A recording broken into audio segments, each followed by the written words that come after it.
Jai Hind everyone. In this video we are going to talk about Ajmer sex scandal 1992. In 1992, the serial rape and blackmail of Hindu girls in Ajmer was one of India's biggest cases of religious sexual exploitation. The incident occurred in Ajmer, a city in the state of Rajasthan. The scandal involved hundreds of young Hindu girls, some college students, some still in schools. The news of the scandal broke after a local paper, Dainik Navjyoti, published some nude images and a story which spoke about school students being blackmailed by local gangs.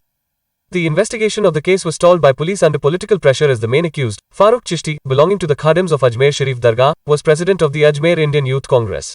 Eventually, 18 serial offenders were charged in the court. 8 were convicted for life and 4 among them were later acquitted in 2001.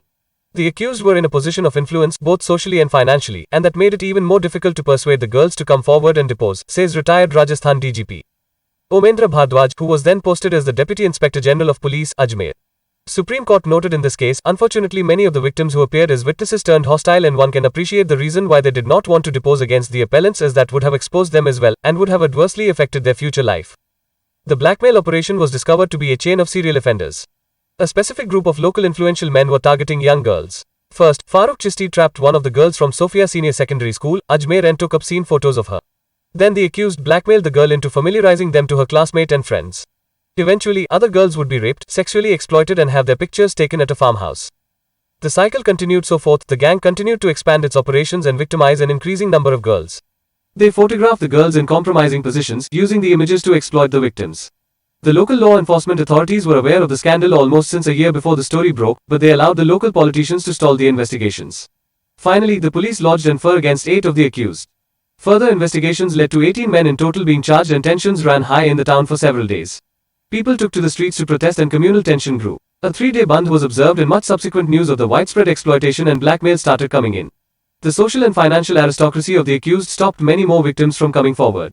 Another grim realization was that many of the victims, being young and vulnerable, had already committed suicide.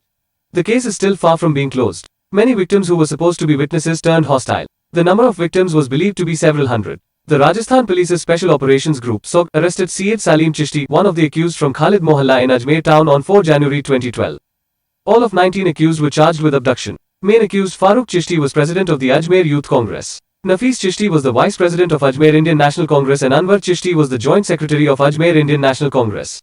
Moinuddin alias Puttan, Ishrat Ali, Anwar Chishti, and Shamsuddin alias Maradona were also sentenced by the court. Absconder Suhail Chishti hid for 26 years before surrendering. Absconder Salim Chishti was arrested in 2012. Another main accused, Alamaz, is still absconding.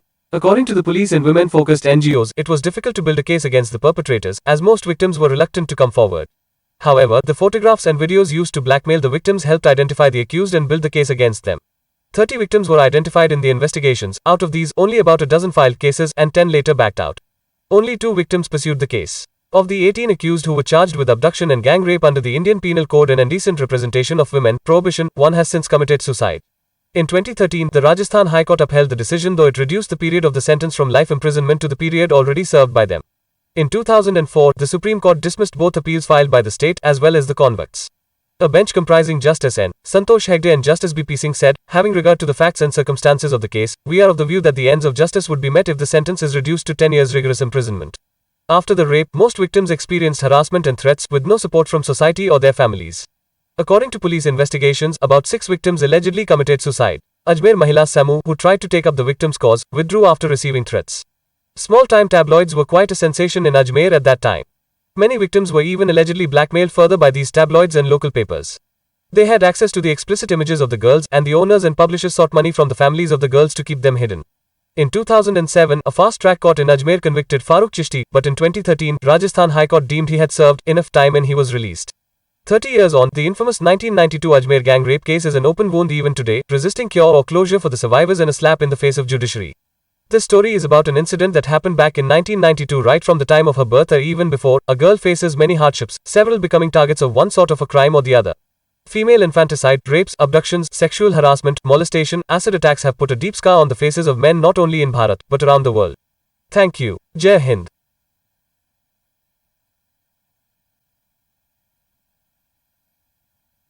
Jai Hind everyone. In this video we are going to talk about Ajmer